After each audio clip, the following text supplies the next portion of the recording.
sexto ano, substâncias e misturas, né? O que a gente abordaria nisso aqui? Vamos partir do princípio, vamos partir assim do primeiro conceito, né? O que é matéria? Matéria é tudo aquilo que ocupa lugar no espaço e tem massa. Então, eu sou feita de matéria, aqui é feito de matéria, só não cai. Essa placa é feita de matéria, o lápis é feito de matéria. Por quê? Porque possui massa e ocupa um lugar no espaço. Tudo que ocupa um lugar no espaço, né?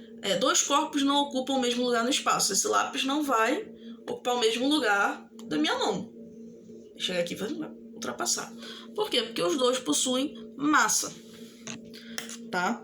Então, a matéria ela vai ser constituída de pedacinhos bem menores, chamados átomos, né?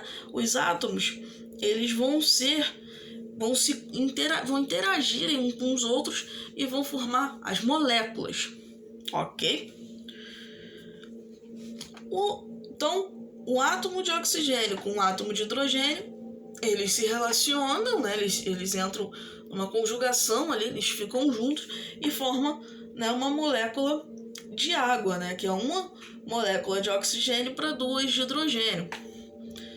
Só que você, com muitas moléculas de água, você forma água líquida, né? Que é uma substância. E mistura é quando você mistura mais de um tipo de substância no mesmo recipiente, por exemplo. Ok? Então, as substâncias elas podem ser, né, de tipo simples e de tipo composto.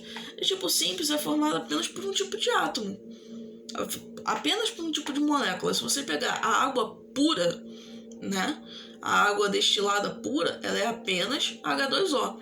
É uma substância simples, ok? Então, a água que nós bebemos, se você pegar uma garrafinha dessa que a gente compra na rua, você vai ver lá, tem sais minerais, tem cálcio e tal, porque ela é enriquecida com essas substâncias para que supra as necessidades do corpo humano. Ok? Então vamos lá. As substâncias compostas apresentam 2 ou mais tipos de átomos, né? Então, raramente são encontradas substâncias na natureza, a maioria está associada entre si formando misturas. Quando você tem mais de um tipo de átomo, forma-se a mistura. E as misturas, a gente pode dividir elas em misturas homogêneas e heterogêneas. Homogêneas é aquelas que você olha para ela e você não consegue distinguir visualmente qual é qual. Então, se você pegar um copo com água e colocar álcool, os dois são transparentes, vai estar misturado, não vai fazer diferença nenhuma visualmente. Mas se você pegar um copo, colocar água e colocar óleo de cozinha, você vê nitidamente a água e o óleo de cozinha separado, né? Ele fica bifásico, fica com 2 fases. Você vê 2 fases, você enxerga 2 fases ali, né? Isso forma misturas heterogêneas, né? Você pegar um copo, colocar areia e água, você vê a areia e você vê a água. Ela é heterogênea, ok? Então, aqui no livro, né, ele fala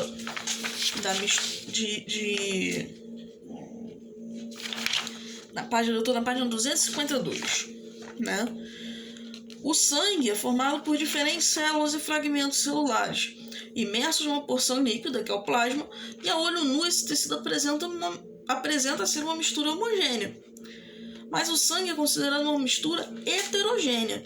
Por quê? Porque a gente pega a amostra, o tubinho de sangue, igual tá aqui na página 252, coloca numa centrífuga, né, no laboratório, existem centrífugas, você coloca, ele vai girar a alta velocidade aqueles tubos e as partículas de maior peso, elas vão para a parte de baixo, né? Então, as células, as hemácias, as células do sangue, eles vão para a parte de baixo e o plasma, que é essa parte líquida, fica na parte de cima, esse líquido meio amarelado. Ok? Então, você consegue visualizar essa diferença, né, através desses processos de centrifugação. Existem processos como filtração, né, a centrifugação, né, evaporação, você deixar uma parte daquela substância evaporar, né, condensar, né, existem técnicas para você separar determinadas substâncias. Então vamos lá, as substâncias que formam uma solução são chamadas soluto e solvente. Soluto é a que foi dissolvida e solvente é a que dissolve. Nós consideramos a água um solvente universal, tá? Tanto por sua estrutura, né, da sua molécula, que facilita bastante a dissolver as substâncias, quanto pela sua alta presença no nosso planeta, né? É muito fácil de ser encontrado água no nosso planeta.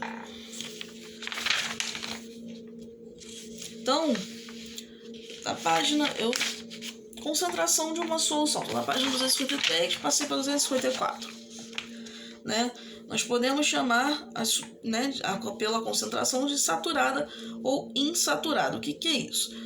Quando você faz um suco, você bota muito açúcar e esse açúcar ele desce para o fundo do copo, fica aquela placa branca no fundo do copo, porque você fez uma mistura saturada. Nem todo aquele açúcar que você colocou ele dissolveu no seu suco, ele não teve a capacidade de dissolver todo aquele açúcar e ele desce, né? Ele pesa e desce para o fundo do copo. A insaturada é quando dissolve por completo, quando você bota a quantidade certinha de açúcar, mexe, por exemplo, no suco, né, um exemplo, mexe e não desce nenhum açúcar para o fundo, né, porque ele fica totalmente dissolvido. Ok? Fatores que influenciam a solubilidade. Página 255. Né?